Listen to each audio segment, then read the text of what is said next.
বাংলাদেশে গোপনে মার্কিন সেনা, কাঁপছে ভারত, কি পরিকল্পনা করছে ইউনূস সরকার? পড়ছে ফিলিস্তিন, অন্ধ মুসলিম উম্মা, চুপ কেন ইসলামী রাষ্ট্রগুলো? পোপের মুখেও এবার ফিলিস্তিনিদের পক্ষে কথা, জোরপূর্বক বাস্তুচ্যুত করা হচ্ছে ফিলিস্তিনিদের। বাংলাদেশের রিজার্ভে ঢুকলো আরও ৩১ বিলিয়ন মার্কিন ডলার, কিন্তু কিভাবে? আসসালামু আলাইকুম, এতক্ষণ দেখছিলেন শিরোনাম, এবারে বিস্তারিত।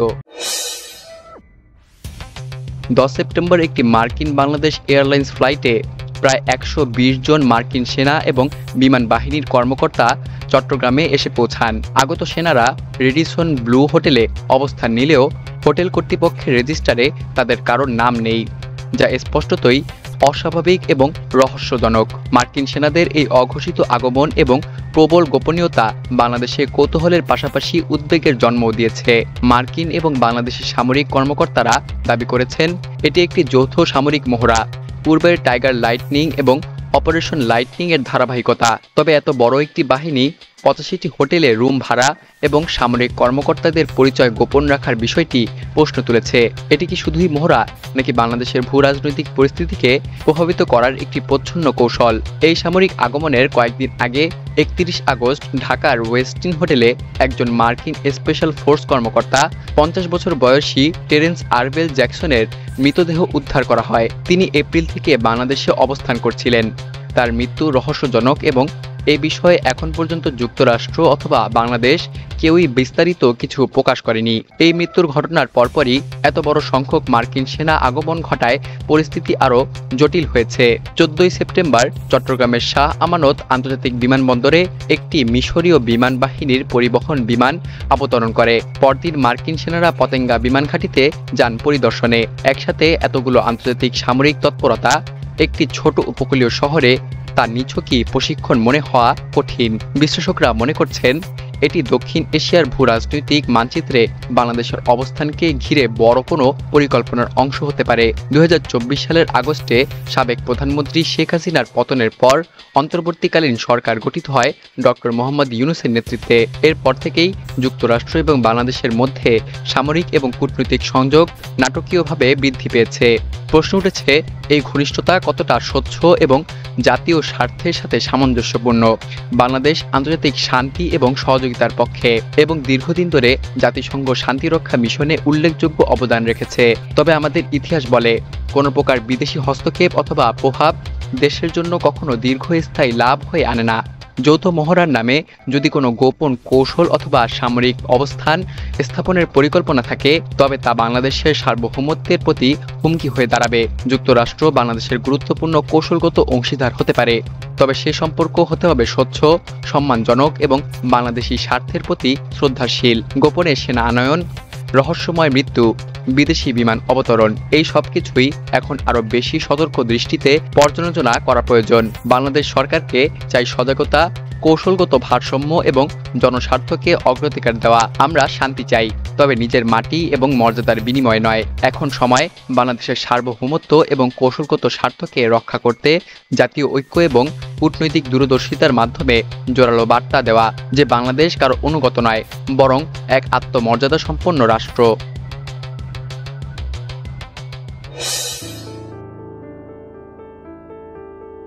পঁচাত্তর বছরেরও বেশি সময় ধরে নিরস্ত্র ফিলিস্তিনিরা ইসরায়েলি দখলদারিত্ব, দমনপীড়ন এবং হত্যাযজ্ঞের শিকার হয়ে আসছে। ঘর ছাড়া, গৃহহীন এবং মানবাধিকার বঞ্চিত ফিলিস্তিনি জনগণ দিনের পর দিন আন্তর্জাতিক সহানুভূতি পেলেও ইসলামী বিশ্বের বহু শক্তিধর রাষ্ট্র এই ভয়াবহ দমনপীড়নের বিরুদ্ধে কার্যত নীরব। মুসলিম বিশ্বে উম্মা অথবা ইসলামী সংহতির কথা অহরহ বলা হয়, কিন্তু বাস্তবে ফিলিস্তিনিদের জন্য সেই উম্মা কেবল ফেসবুক পোস্ট আর বিবৃতিতেই সীমাবদ্ধ। সৌদি আরব, সংযুক্ত আরব আমিরাত, কুয়েত, কাতার, বাহরাইন, ওমান এরা কেউই সরাসরি কোনো প্রতিরোধমূলক পদক্ষেপ নেয়নি। তারা অধিকাংশ সময় উদ্বেগ প্রকাশ করেই দায়িত্ব শেষ করে। মধ্যপ্রাচ্যের ইসলামী রাষ্ট্রগুলোর বড় অংশের অর্থনীতি তেল নির্ভর।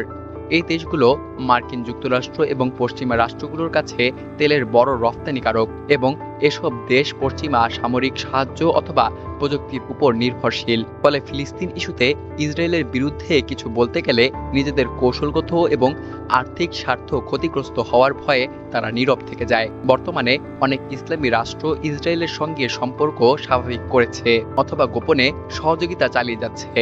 সংযুক্ত আরব আমিরাত, বাহরাইন এবং মরক্কো ইতোমধ্যে ইসরায়েলের সঙ্গে অবরুদ্ধ সম্পর্ক প্রকাশ্যে এনেছে।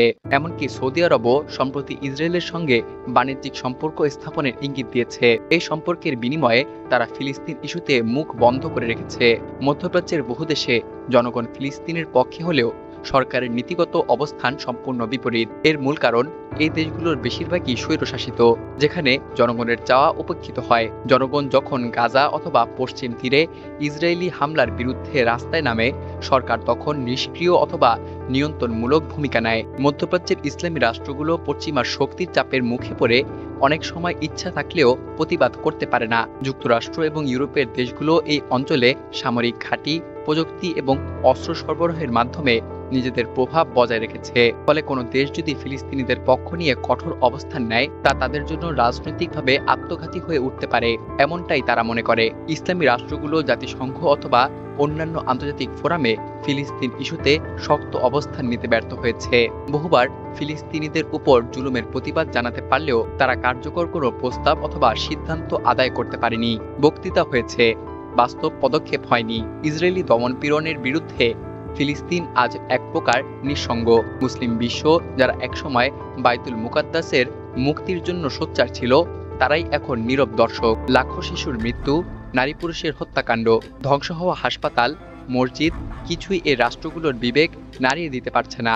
আজকের দিনে ফিলিস্তিন শুধু এক রাষ্ট্রের নয়, পুরো মুসলিম বিশ্বের সম্মান, ন্যায়বোধ এবং দায়িত্ববোধের প্রতীক। ইসলামের পবিত্র ভূমি যখন রক্তে ভেসে যাচ্ছে, তখন মধ্যপ্রাচ্যের ইসলামী রাষ্ট্রগুলো যদি এখনও জাগ্রত না হয়, তবে ইতিহাস তাদের এই নিষ্ক্রিয়তার জন্য ক্ষমা করবে না। এখনো সময় আছে, কথা নয়, কাজ দিয়ে ফিলিস্তিনিদের পাশে দাঁড়ানোর।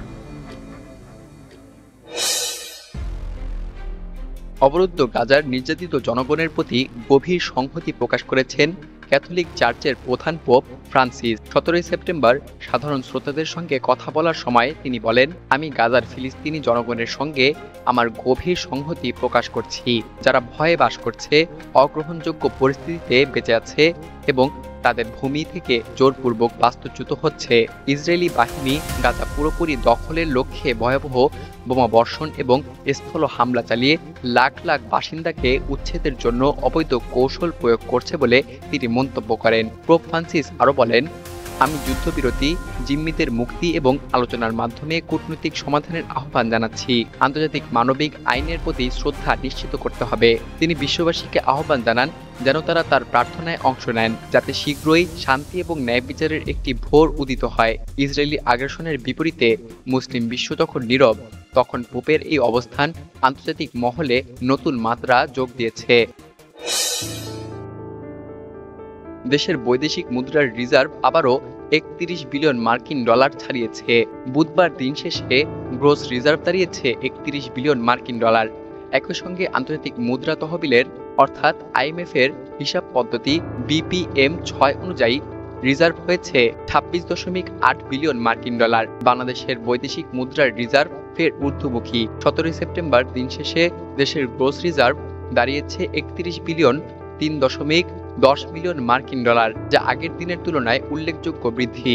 বাংলাদেশের ব্যাংকিং নির্বাহী পরিচালক এবং মুখপাত্র আরিফ হোসেন খান জানিয়েছেন, আন্তর্জাতিক মুদ্রা তহবিল অর্থাৎ IMF হিসাব পদ্ধতি BPM-6 অনুযায়ী নিট রিজার্ভ দাঁড়িয়েছে 26.8 বিলিয়ন মার্কিন ডলারে। উল্লেখ্য, এই হিসাব পদ্ধতিতে ব্যাংকগুলোর ক্লিয়ার হিসাব, IMF এর স্পেশাল ড্রয়িং রাইট অর্থাৎ SDR এবং আকুল বিল পরিশোধ বাদ দিয়ে প্রকৃত ব্যবহারযোগ্য রিজার্ভ নির্ধারণ করা হয়। এর আগে 7 সেপ্টেম্বর আকুর অর্থাৎ এশিয়ান ক্লিয়ারিং ইউনিয়ন রিজার্ভ নেমে গিয়েছে 30.30 বিলিয়নে। তারপর থেকেই রিজার্ভ ওঠানামা করছিল।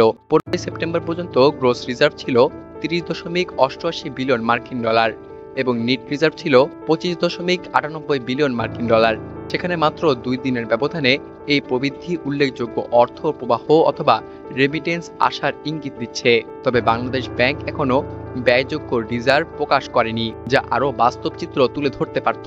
এই রিজার্ভ থেকে স্বল্প মেয়াদী দায় বাদ দিয়েও প্রকৃত অর্থনৈতিক সক্ষমতা নির্ধারণ করা হয়। এই রিজার্ভ বৃদ্ধিকে বিশেষজ্ঞরা স্বস্তিদায়ক বললেও তারা এটিকে টেকসই না হলে ঝুঁকিপূর্ণ হিসেবেও দেখছেন। এখন দেখার বিষয়, এই ঊর্ধ্বমুখী ধারা কতদিন ধরে রাখা যায়।